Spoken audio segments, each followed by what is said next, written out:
Order! Order! You are an incorrigible delinquent at times.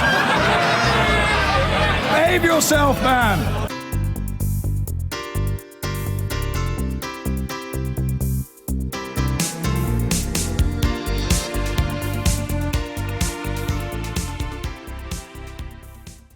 So, will Article 50 be triggered by the end of March, as the Prime Minister says? Will President Trump start work on his wall?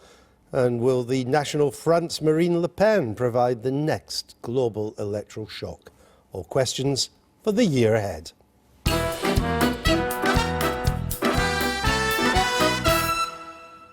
Now, of course, 2016, the year of Brexit for Britain, also the year of Trump for the rest of the world. But let's just look back and see what one of you said about Brexit. If Mr. Cameron loses the referendum and it's this year, will he be Prime Minister by the end of the year? No. Yes. No. 2-1. You're odd one out. I don't think he'll lose the referendum, so I'm feeling fairly safe on that one. But it was clear if he did lose the referendum, he would be out, though, even though he denied it, wasn't it? Well, I like to say in retrospect that I saw that coming all along and I was just making good television. That was my view, but then it is Christmas and I'm feeling benign towards my panel. It's possible, Ian, that not much happens in Brexit in 2017 because we've got a host of elections in Europe coming up, of which the French one in the spring and the German one in the autumn will be the most important. And until we know who the next French president is and in what condition Mrs. Merkel will be in, not much will happen. I think that's the likeliest outcome, in that short of some kind of constitutional crisis involving the Lords related to Brexit.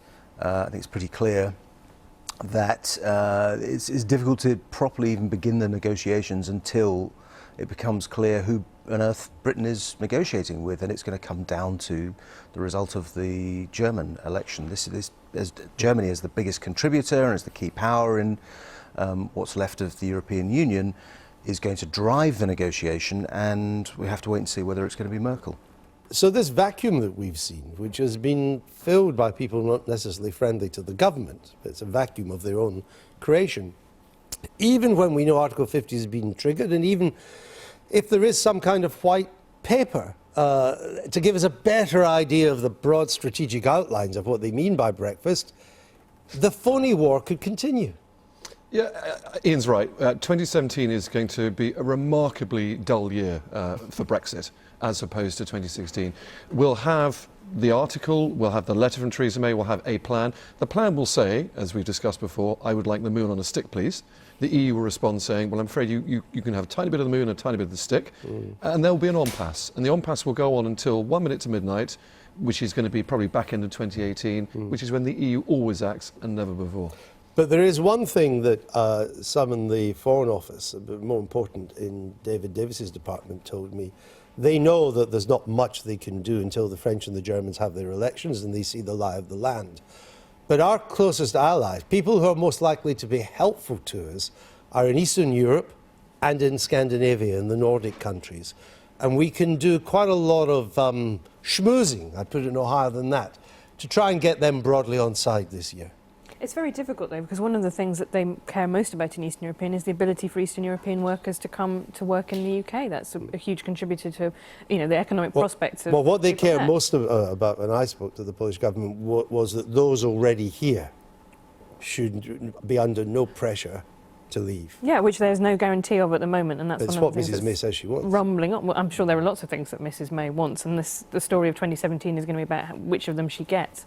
So yeah, I agree that we'll be making those kind of deals, but actually, how much have we got to give people? I think that's what Ian was saying before. It's the big question for 2017. It's not what we want, but what are we willing to give? I think the really interesting thing, though, is that you can almost divide this out into two. There's the question of the European Union and our relationship with it, but also what's apparent. And you look at the trip that the Poles did to London. The Poles get this, and the Germans increasingly get this, that there's a question that's beyond the EU, which is about Western European security, that's about NATO, that's about intelligence and security, and a rising Russian threat.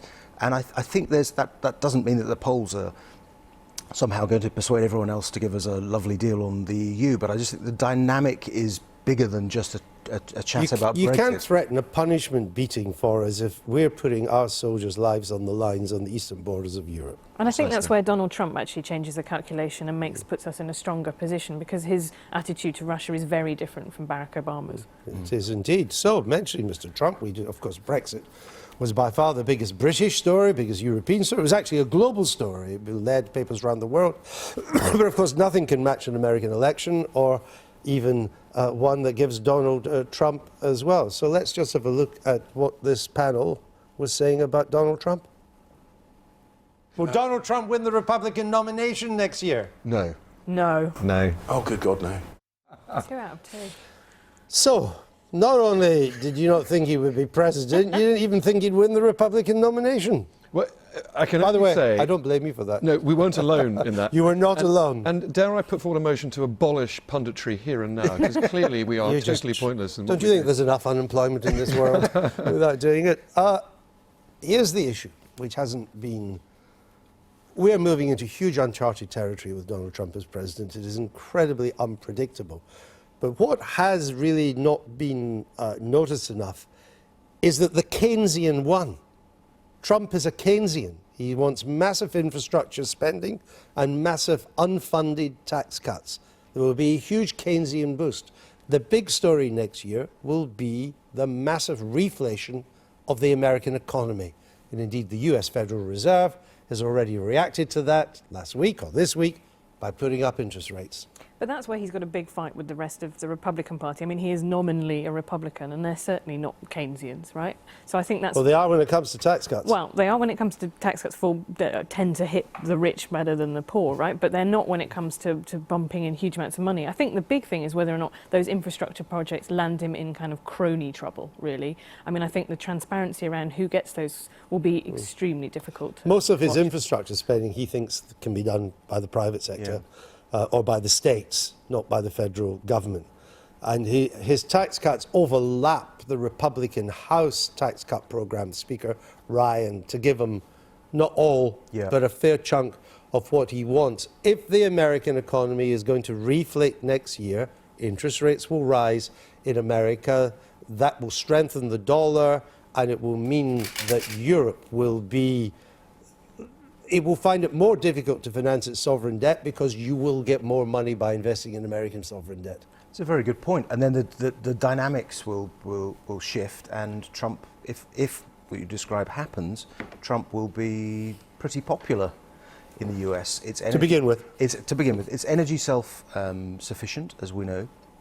And if he can pull off the biggest trick in American politics, which is to somehow, via tax cuts and corporation tax cuts, allow the reshoring of wealth. So that's the trillions of dollars that at the moment is too expensive for American businesses to take back into the US and reinvest. If you combine all of those things together, you could end up with a boom on the scale you haven't really seen since. Well, since it could be 1920s. Reagan on steroids. What could possibly go wrong?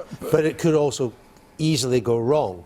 But in the short term for Britain, it's probably not bad news. Our biggest market for our exports as a country is the United States. Our biggest market for foreign direct investment is the United States, and the same is true vice versa to America in Britain. And given that the pound is now very competitive and likely the dollar is going to get stronger, could actually give a little bit of a boost to the British economy. It could do, but I think we need to be slightly cautious on all the great warm language we're getting, which is great news out of the President Trump's future cabinet on doing a trade deal with Britain early, is that we are net exporters to the US. We benefit far more from a big new trade agreement with the US than they would with us. So I do think we need to come up with something to offer the US for them to want to jump into bed very quickly with us. I think it's called 2 aircraft carriers and modernising the nuclear fleet.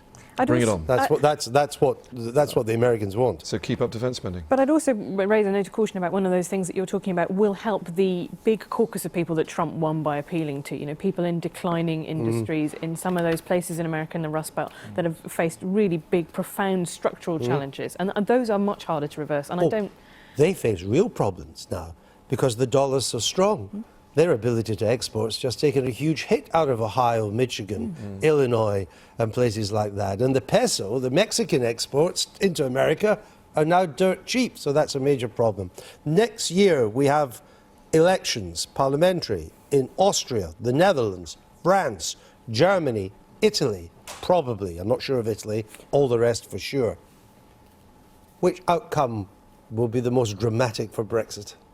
Well, if Merkel lost, that would be a huge surprise. Which is unlikely. And if it wasn't Fillon in France, that would also be a huge surprise. I mean, this is one of the things that's very worrying in light of all our terrible predictions last year, is that the consensus view is now that it will be François Fillon versus Marine Le Pen. It will go through to a second round, but there will be a uniting of everybody else against the far-right candidate, and then... That's not... I mean, I followed that when it happened in 2002, and that's what happened.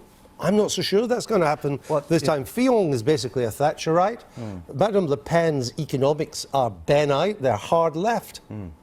Well, yeah, I mean, that's the problem, is that Fillon is as much of a cert to win as Hillary Clinton was this time last year. And if he's competing in an election at a time of rising populism, concern about globalisation, and his pitch is increasing the working week, Thatcherite, 500,000 jobs taken away. Raising the retirement age. It is, let's say, at the very least, a bold, brave strategy in the context. So we'll see.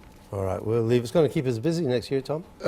Almost as busy as this year, but not quite. Okay. This was a record year. I'm up in my hours. I don't know what you're doing. Anyway, We're still here, are we, next year? It's a very Merry Christmas and a Happy New Year to you all. That's the final Sunday politics of this year.